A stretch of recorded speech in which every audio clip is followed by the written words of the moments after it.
beginnings on the cusp. Not too old to adjust. Old dog, new tricks. Remember, I was just a pup. Something dirty in my cup. Clean soul, good.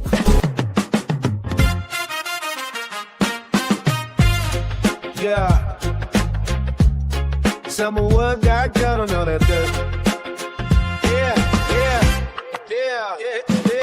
Yo, if I were podcasting, it would be insane. Knowledge flowing like the sweetest rain. Professor Bear on the mic, spreading wisdom wide. Of his thoughts, that's my pride, can't hide. With the voices in your ear, changing the game. If I rule podcast. Welcome, and thank you for joining me today. I am Professor Bear, and this is a Bear's Thought. Guys, girls, we are just chugging along in this great world of podcasting. Now, I have to let y'all in on a little secret. I have been doing this since December 8th of 2024. That's when I started. And coming up very soon, believe it or not, I'm about to hit my 200th episode. I cannot even believe it myself. This is crazy. I cannot believe that I've had that many interviews with some great talent. With that being said, I have another great talent, a young man that me and him met at a show. And I'm, as y'all always know, I am definitely real with y'all and hold no punches. We were talking off camera, and he gave me some of the craziest news that I personally didn't know about myself and what these guys and girls think of me. And believe I was happy they didn't think I was a scumbag, first of all. Second of all, I just, in all seriousness, I really do appreciate everyone that I get to meet, get to talk to, and for everything that people think of me as a great person, I think of them even more as great people. And I just love the sport, so I give 110%. With that being said, let me introduce my guest, Blayze Davis. Blayze, how are you doing today, sir?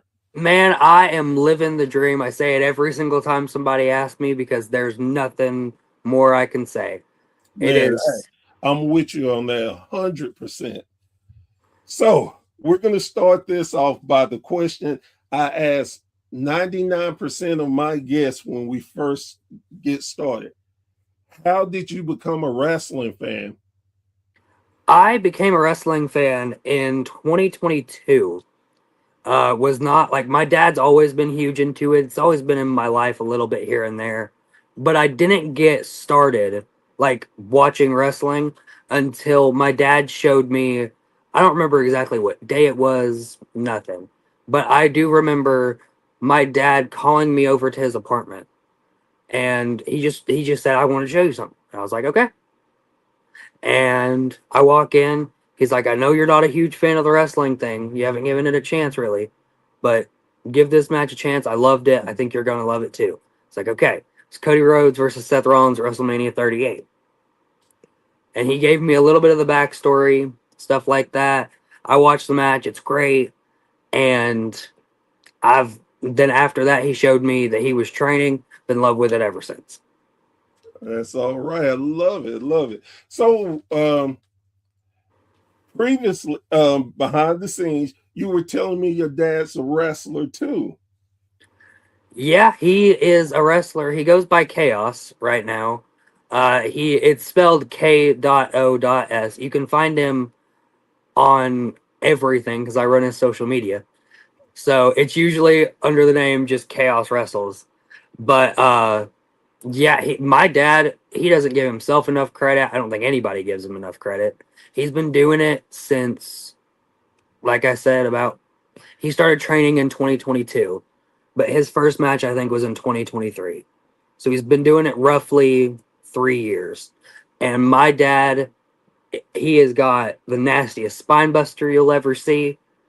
I mean, he gets, it's scary sometimes. Because I know, like, first of all, I know that's my dad, and I don't think he'd try to hurt me, but God forbid I piss him off. Okay, I don't want to take the chance on it.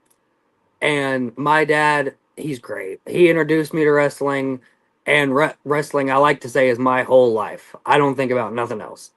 And I know it sounds like I don't have much of a life, but listen, like, like if I've got something on TV, it's wrestling related. If I'm playing a video game, the only video game I play is WWE 2K. That's it. Like, I had a show last night. I'm wearing a wrestling shirt right now unintentionally. Like, that's just part of who I am recently, and I wouldn't be there without my dad. It's just that's not I just wouldn't. I definitely understand. I know you can't see, but I'm a big wrestling video game nerd myself, and I have the first Nintendo WrestleMania game. I have the first NWA wrestling game for Nintendo. I have all of the 2K games except the newest one. I'm gonna wait on that for a minute. But yeah, I make sure if I got the system, if it had a wrestling game, I'm getting it or I got it. So definitely understand. Man, I like you said NWA video game. My very first thought was I didn't even know that was a thing.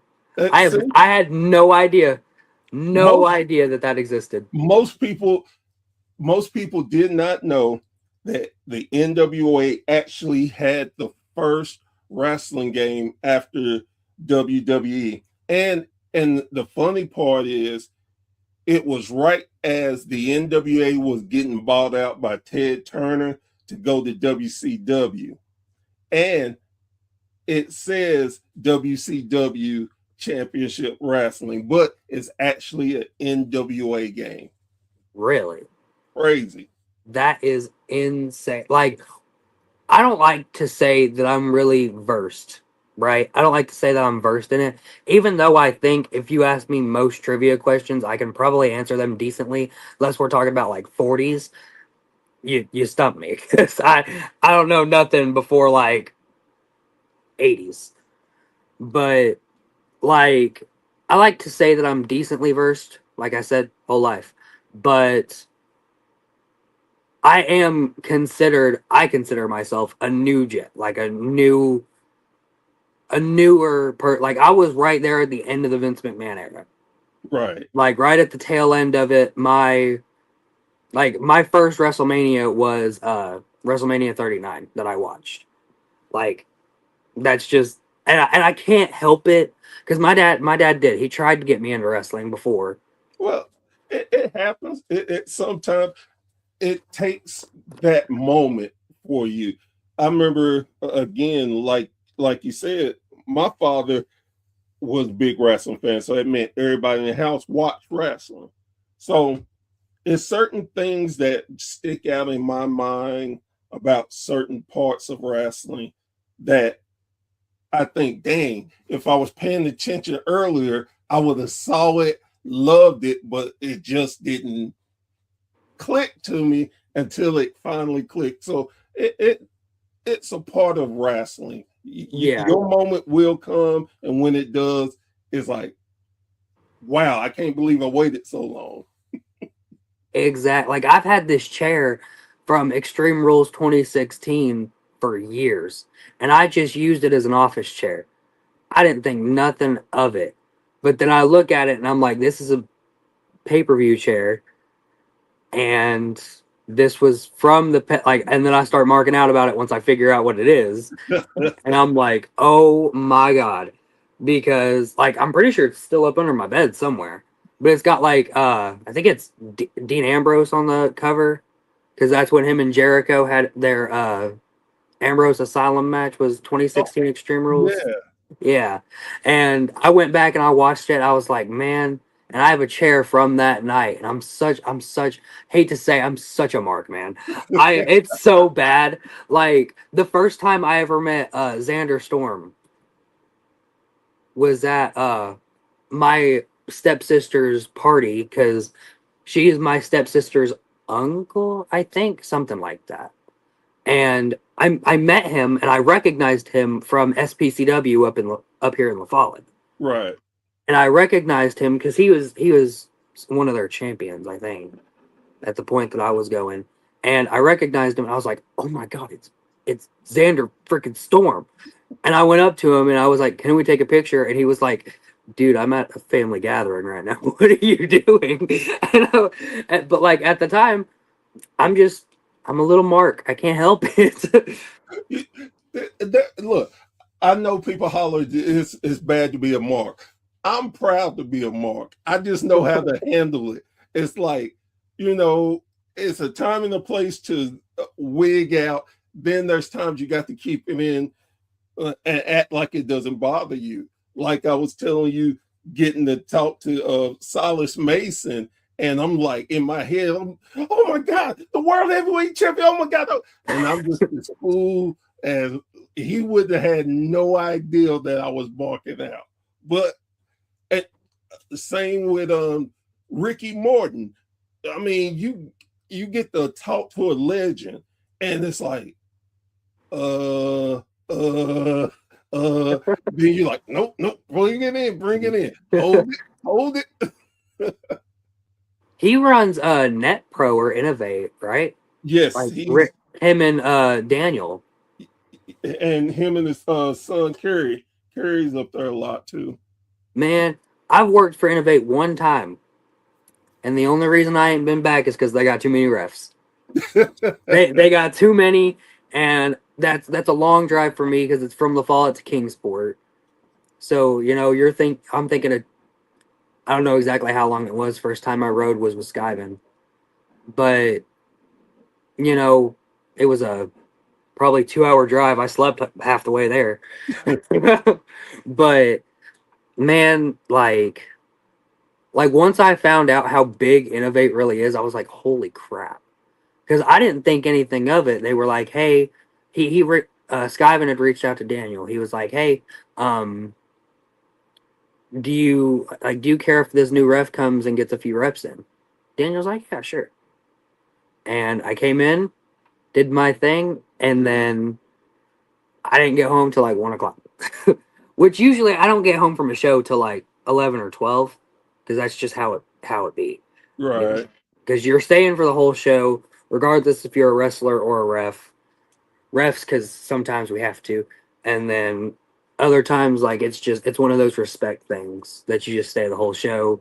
You watch it, and man, it's like the fact that Ricky Morton steps into the same ring that I stepped in, that's something. Like, I've met Buff Bagwell, and I couldn't help it.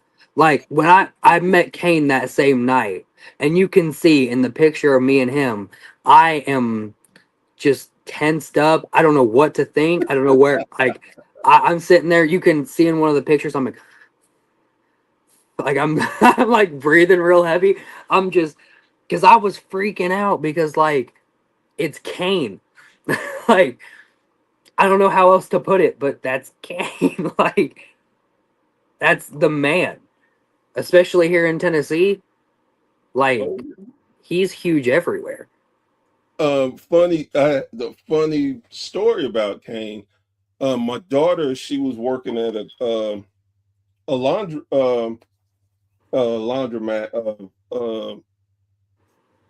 and she called, and I knew she was at work, so I thought something was wrong immediately. I'm like, "What's wrong? What's wrong?" She's like, "Oh my God, Dad." I'm like, "What's wrong? What's wrong?" I just met Kane. Okay.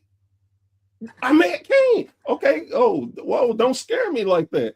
So not only did she meet him, he was nice enough to take a picture with him. And she, of course, as she always do, she puts me over. My dad's a big wrestling fan. You know that. So that was very cool. And just, I definitely understand what you mean. It's such an amazing thing. And just to understand that you're in the world where so many different great people have done such an amazing thing. And it's hard. Some days it's like you want to pinch yourself, like, nah, this ain't real. This ain't real. That's how I feel when I'm in any locker room. Like I'm sitting there and I'm watching these guys warm up for their match. I'm sitting there and I'm watching them, go over it or whatever. And I think back to when I was just the guy setting up the ring, because I've always done something. But like I'm thinking back to when I wasn't allowed in the locker room. That's where talent goes. Yeah. And now I'm sitting there with guys like I've refed Jada Stone. Yes. I've refed her matches. I've Oh, refed wow. 2 of them. And like I talked to her after the New World show that we met at, and I was like, Jada, I know this sounds super marky, and I'm not gonna hide it, but the fact that I just refed your match made me shake. And she was like, that's all. Like she's just as much of a mark as we are. And I've realized everybody is, or we wouldn't do it. Exactly. Like, because that's what I've been told, man. Like if you're in it enough to do it, then you've got to be a mark in some way, or you're Oh, just yeah, doing it for the definitely. money, and then you're not doing it for the right reasons. Yes. And I think too, that's what helps keep the sport so alive and fun, because like you said, we all marks. So if we can do so, especially if we get a chance to pop people that we're friends with, oh, there's nothing better than to do that. Yeah, man. Like I love the fact that because I knew Skyven's name. He went to my school that I go to now, so like I knew of him because Right. he's popular.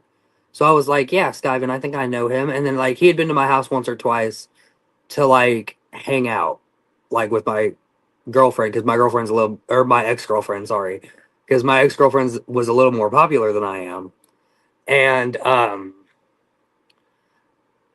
but like now that we're like I consider him my best wrestling friend, because he is the person that a year ago I never thought I would ever, hang out with on a daily, and now we hang out all the time.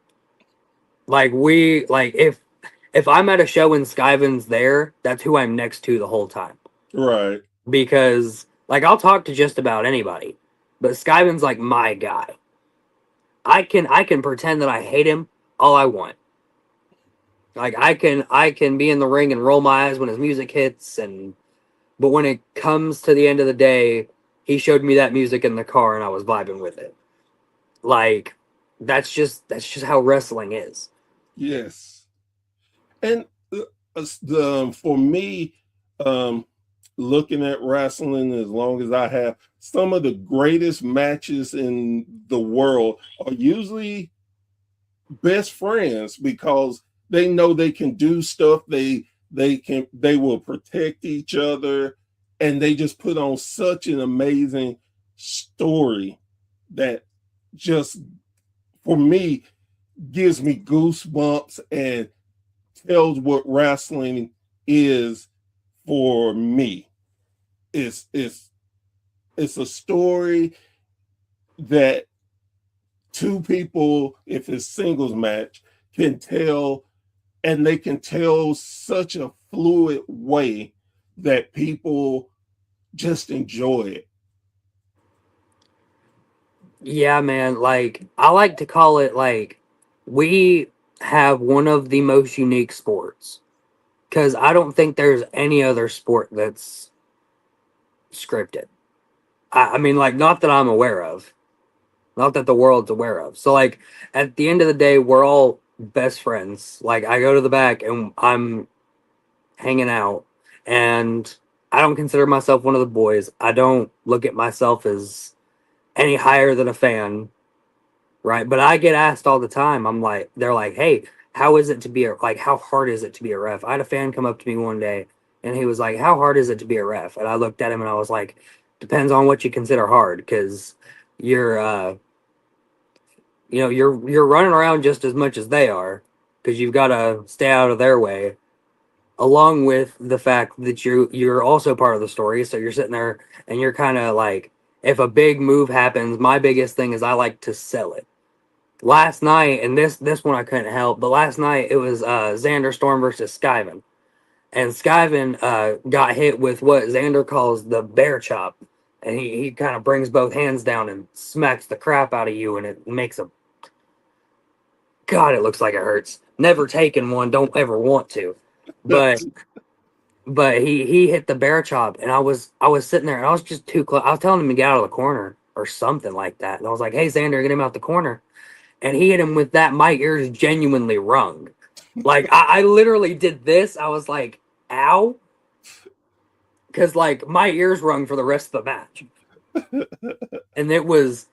But that match last night, man, if you get a chance, go to Elevate's YouTube channel and just go, even if you just watch that match. All the matches were great, in my opinion, because I watched every one of them.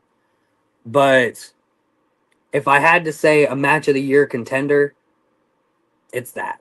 Like, they were all stops. Because my two favorite types of matches are the ones where you're beating the hell out of each other. And then the ones where you, what's the word? A Will Ospreay match. Like, kind of how it's just flippy doodle. Right. Like, I love, they're contradictory of each other in every way. And they threw the two together, and it was my favorite match I've ever been a part of. That's amazing. Like, they went out there and threw everything at each other. Skyman hit a coast to coast at one point. He tried to hit two, and then the second one he got speared out of midair with. So didn't go so well for him. But man, and then of course Xander wins the tag titles last night with Brutus. So that was like one up on it.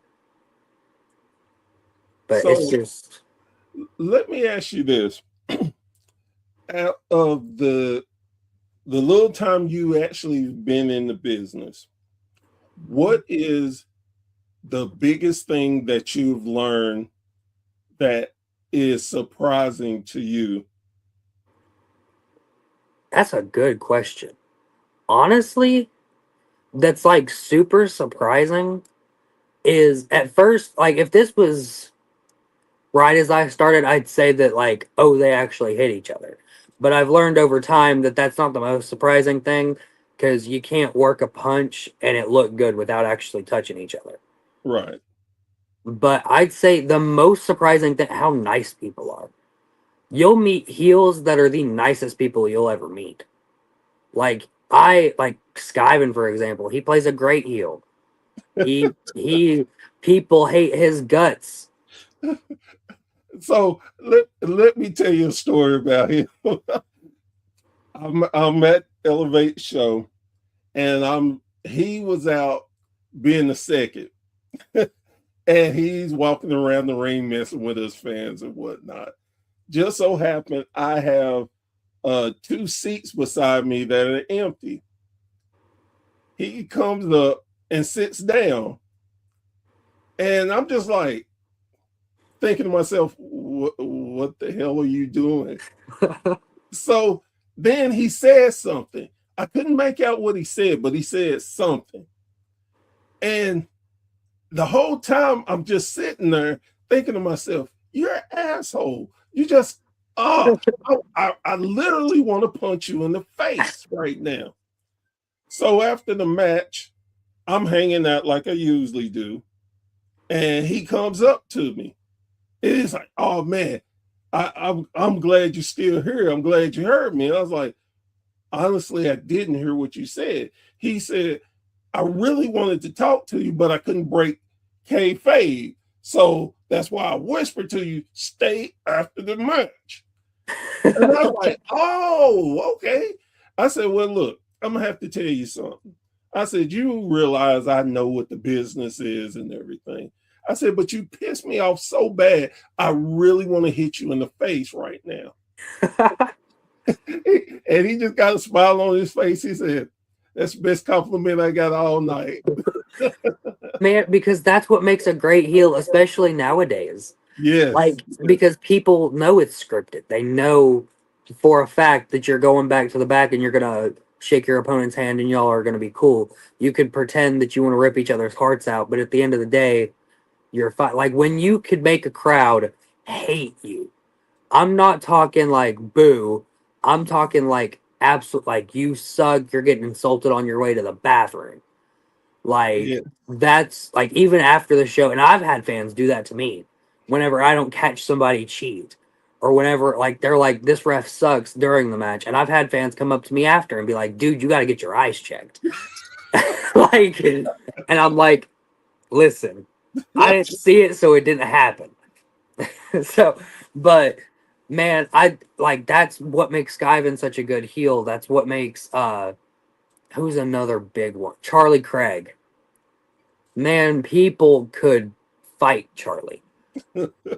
If Charlie was a punching bag that you could buy, I guarantee you most people would buy it. Because I mean, like there's been times where like I'm refing a match and even I'm sitting there like, dude, like I love you, but dude, like stop like because I get invested into it too whenever I'm mid match. That's why some of the reactions that I have, I don't even mean to. Like I say, I talk a lot during matches. So if you zoom in on my face after a chop, I'll go damn, because and I don't mean to. It just I know how bad a chop hurts, and Right. they hurt, and it's just little things like that. I mean, it makes such a difference. If you could like with Jake, if a crowd last night he signed with the Mafia because he lost a bet at the Claiborne show. Right. Right. So last night he signed the contract, and man, when I tell you, even like Jake is the most loved man that I have ever seen. Whenever it comes to him coming to the ring, but people hated him last night. And when you can turn a baby face, even if they are still baby face, like when you can make them just based on association hate that guy, you know you've done something right.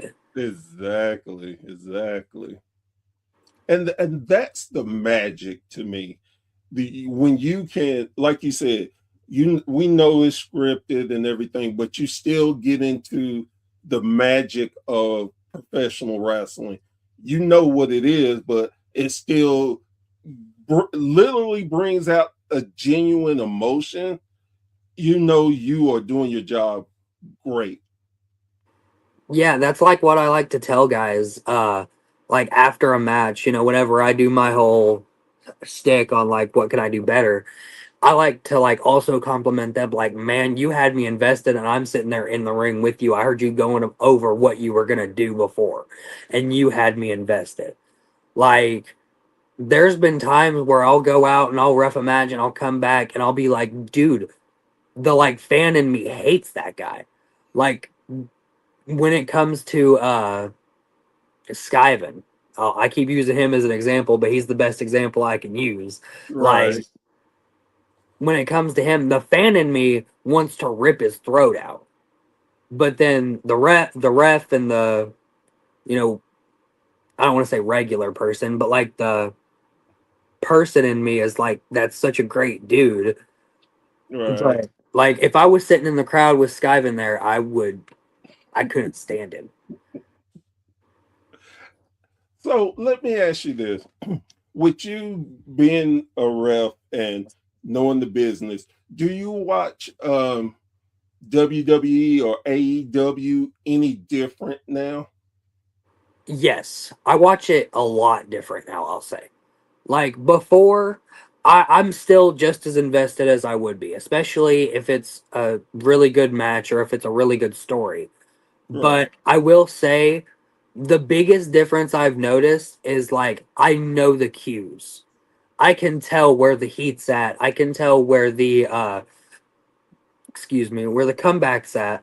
I can tell where the like when the finish is about to happen. Like I used to look at my ex-girlfriend when we would watch Raw and I'd be like, here comes the finish, and then the ref would count to three.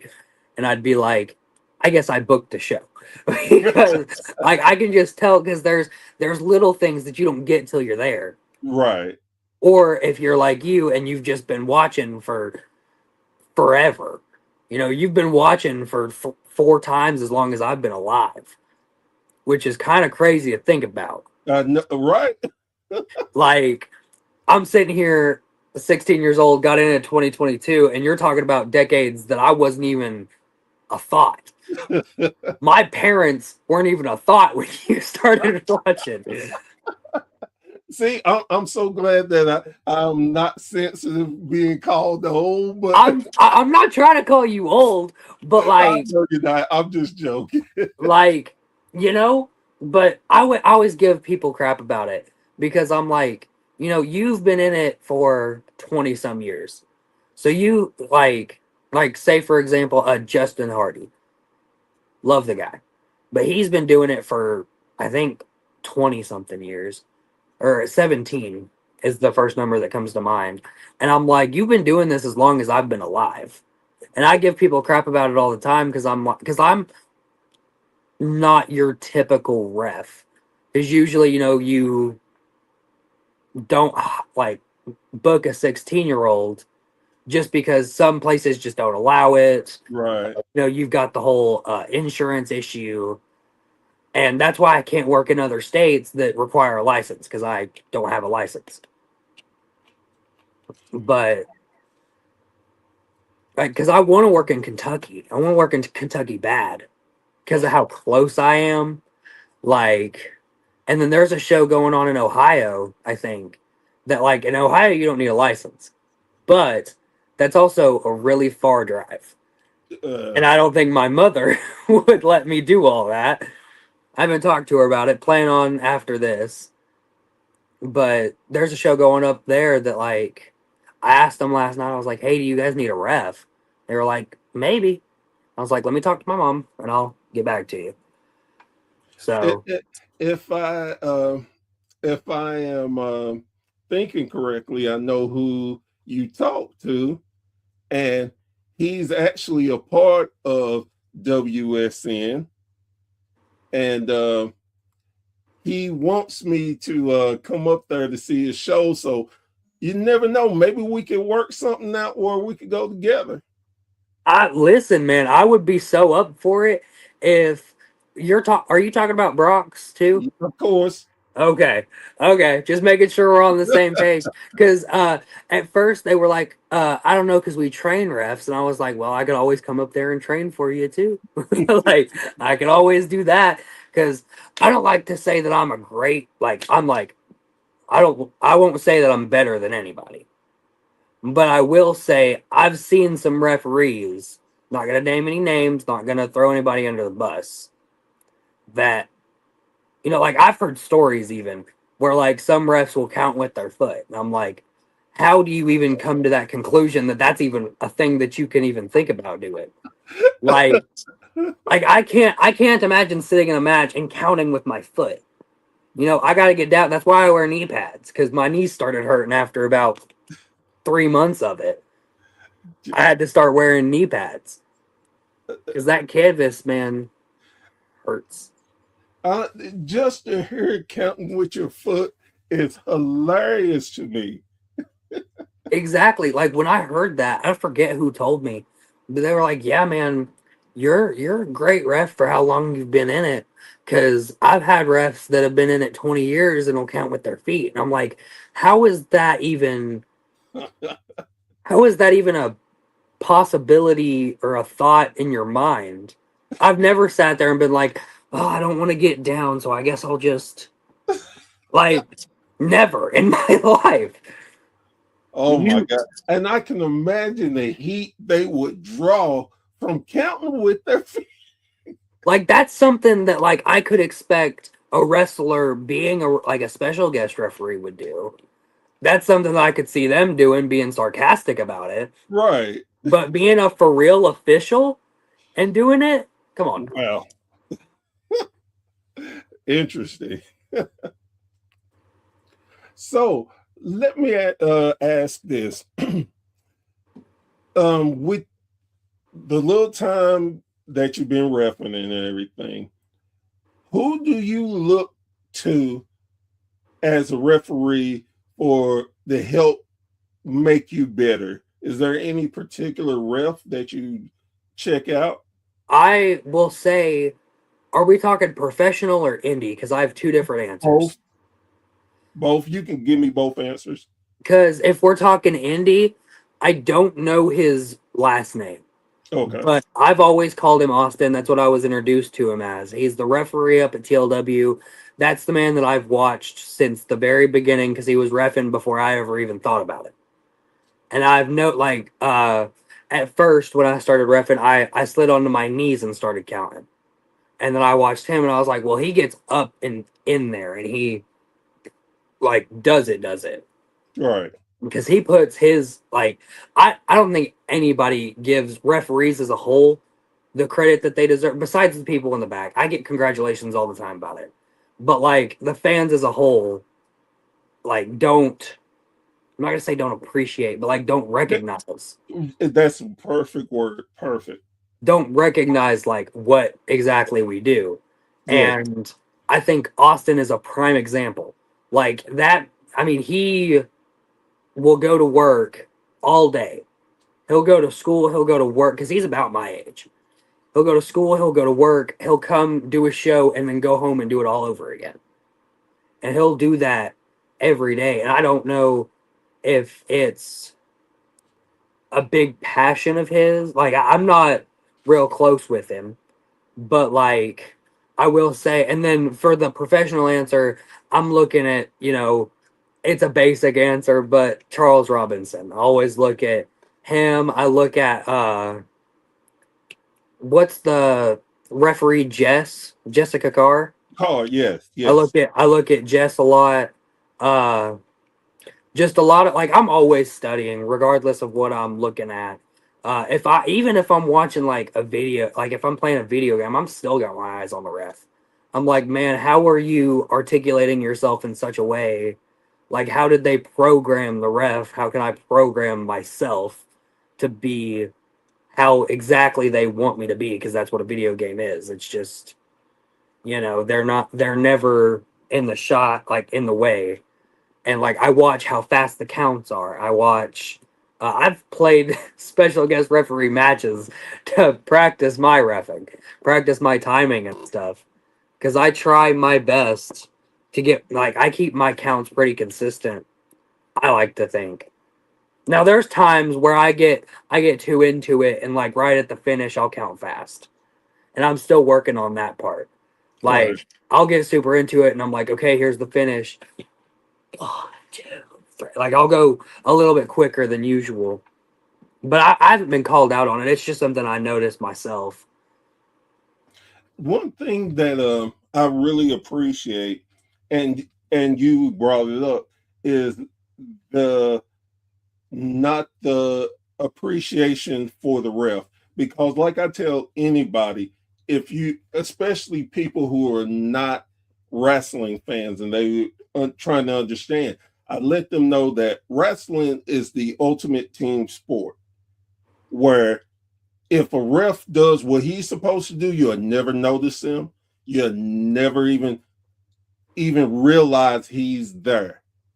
And I say this is the magic. I said they control a lot of the matches. The wrestlers do a lot of hard work, but the refs are the ones that help structure everything. And if you're going to have a great match, you got to have a great ref in there. And one of the things that I appreciate being a wrestling fan is how great a referee is. And like you said, do not get the credit that is deserving. Now, let a ref mess up. Oh my God, everybody and their mama got something to say. But if that ref does an amazing job, nine times out of 10, no one has nothing to say to that ref. And it's a shame, and it's good too for the fact of the referee is that unsung hero. He can make magic, help the magic get even better, can help tell the story. When a ref takes a bump, if that ref takes that bump the right way, you're gonna hate that person.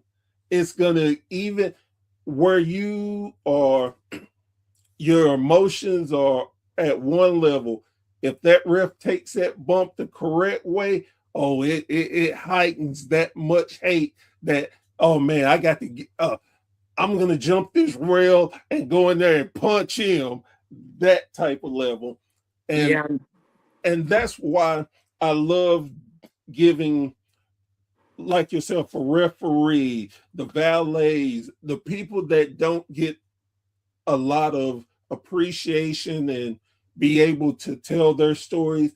I love giving that time to y'all because y'all bring so much and are never appreciated enough. yeah, man. I really appreciate you saying that because, I mean, because I'll get all my props in the back because they know, like most people, most wrestlers will start out as like a ref or a manager or something along those lines, and then they work their way up to wrestler. And because I look at it, the my journey through it has been I c- I look at it as like a promotion schedule. Like I started out as like bare minimum security. Like I was just there, hey, don't touch my guys. And that's all I'm here for. I Right, walked with wrestlers around the ring, went back to right there at the entrance, and I did that like one show. And then I was handed a ref shirt one day and they said, "Here's the basics, have fun." And I was like, "Oh, okay, I guess we're doing this now." And went out there, ref my first match, and then I won't say that I have any. I've thought about being a wrestler, I really have, but I think the highest I could go is manager. Like I think cuz like I've thought about like what my manager gimmick would be, but I've never really put into thought I've tried to take a bump. Well, I've taken a couple bumps. Not like ref bumps, like, the regular flat back. right. And they hurt. Like I know you get used to it after a while, but I like call me a bitch all you want. Man, I don't know if I could handle all that. I can handle getting smashed in the corner once or twice.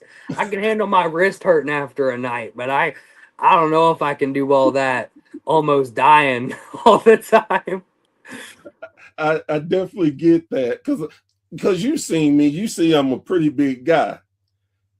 With that being said, man, I'm not about no pain. Joe, look, I the only thing I ever thought of, I said I could be a manager. I could be a manager because I feel like I have I would bring something different to management where hell, the manager is bigger than the wrestler. That would be something different. And I think that would be so fun. But I ain't taking too many licks because if you give me the wrong lick, I'm gonna forget all the stuff that we talked about, and we're about to get real. Man, that's another thing I'm worried about. Is like there's times I'll be in the ring, uh, and I'll be because I'm one of those refs. I'll get all up in your face. I don't care if you're 6'11". I don't care. I will get as close to your face as I can get and scream at you that this is my ring. When you're in here, you listen to me. And I always preface the heels before a match. I'm like, hey, are you okay with this? Are you okay with me getting all up in your face and screaming at you? Because if not, I won't. Right. But like, if you're okay with it, I'm gonna go all in. I will lose my voice yelling at you.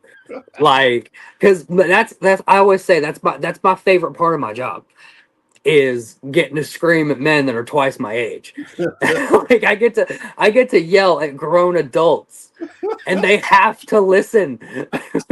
They have to. I love it. Love it. But yeah, man.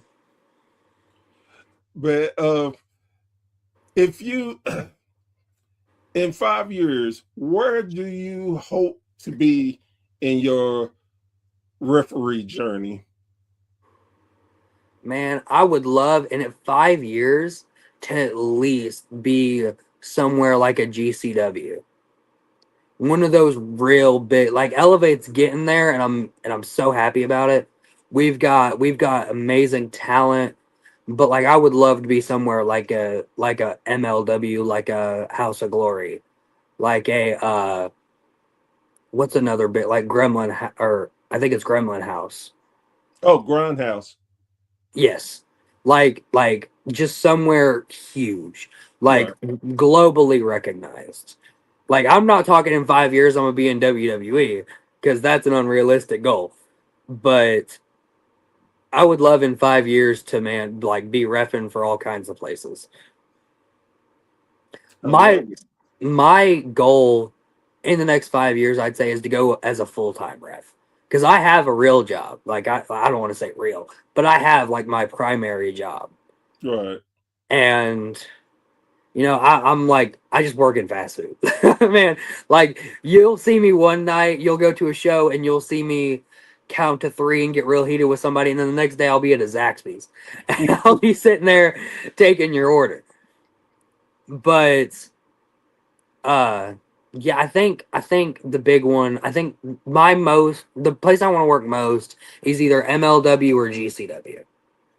I think those are my two big goals within the next 5-ish years. I love it. Um, I want to thank you for coming on. Um, like I said, it was something about you when I got to meet you the first time.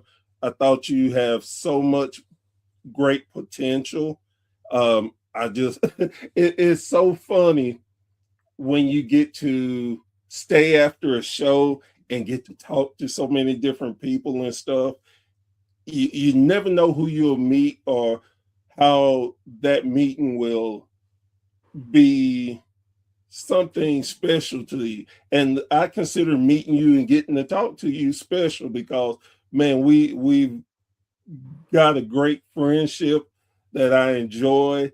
Um, and you popped me so well today. Again, I'm gonna tell another secret. Beforehand, guys, we were talking, and he told me something that somebody else told me. Not that I didn't believe them, but if you are in my position, it's kind of hard to still imagine that my name is out there.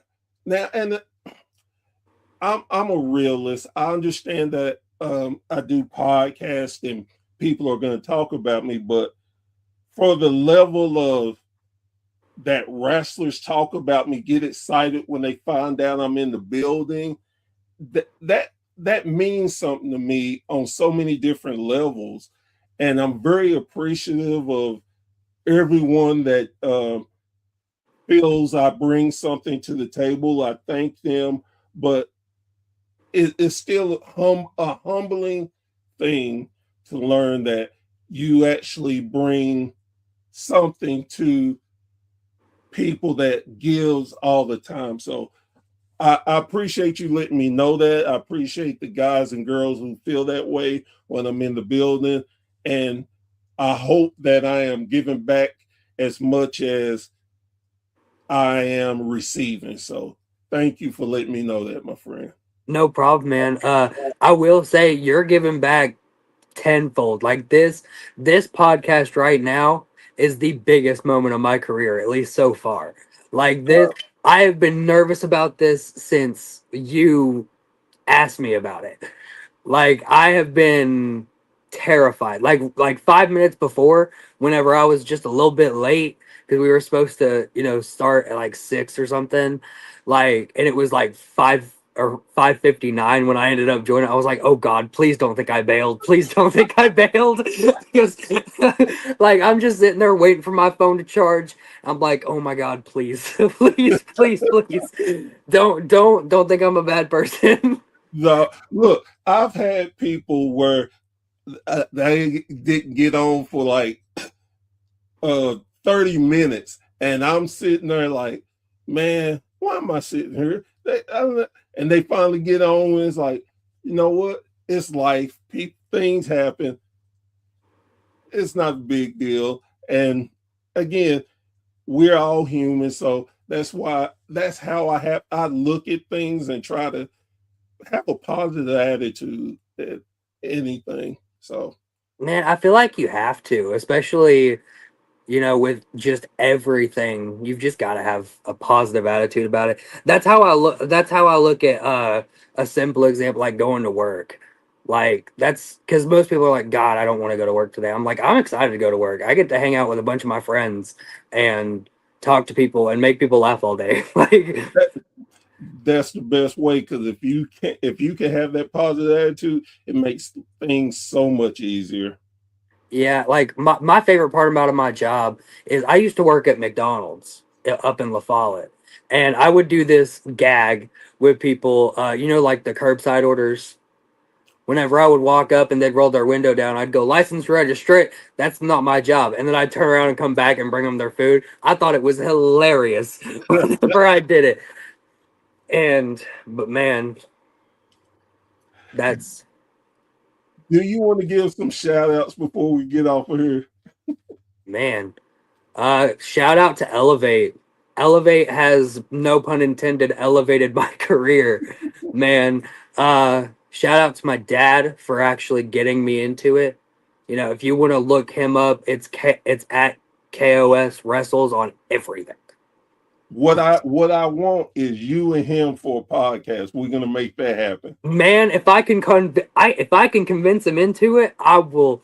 I'll call him right after this. You tell him this. If he says no, tell him I'm gonna find out his next wrestling match. I'm gonna come there, and me and him are gonna wrestle until he says yes. So, and let him know I'm a big boy, so he ain't gonna want to do this long with me. Yeah, man, I'll definitely talk to him. Other than that, definitely, if you're in the East Tennessee area, come check out Tennessee Legacy Wrestling. It's very much we have our fan base, and I don't think they're looking to like grow it like production wise, but it's always awesome to see like new faces come in. So definitely check that out. New World has their show in May. I think it's May 15th and 16th. I'll be there. I'll be there both nights because they wanted to bring me back. So I'll be there both nights. Other than that, shout out to Professor Bear for having me on. I appreciate that, man. Again, all seriousness, yes, I would love to have you and your dad together to do one. So we're gonna have to work that out. Awesome. We'll figure it out, man. All right. Guys, girls, thank you for coming around the campfire one more time for another great interview. Something that is so lost in today, especially in today's world where it's all these different things that could really drive you crazy. Man, you got to find that happy spot as much as possible. Keep a positive attitude and try to just enjoy life, because life is too short, and I hate to say we don't get a second chance. So take advantage of everything you can and enjoy it as much as possible. And as I always say before I leave my podcast, I will never stop saying this. Please, please, please go and support your local indie promotion. I cannot say that enough. There's too many guys and girls out there that are busting their ass for our entertainment. So please go and give your support. And I'm not saying that they're better than WWE. I'm not saying they're worse than WWE. But what I am saying is go enjoy it, because it's a different atmosphere that the bigger companies cannot give you. And you will enjoy, I promise. And you can go into the event and leave the event with money in your pocket. You don't have to mortgage your house, your first newborn, to just go to the show to enjoy it. So give that support to your local professional wrestling promotions. With that being said, I am Professor Bear. This has been a Bear's Thought, and we will catch you around the campfire again real soon. Y'all take care.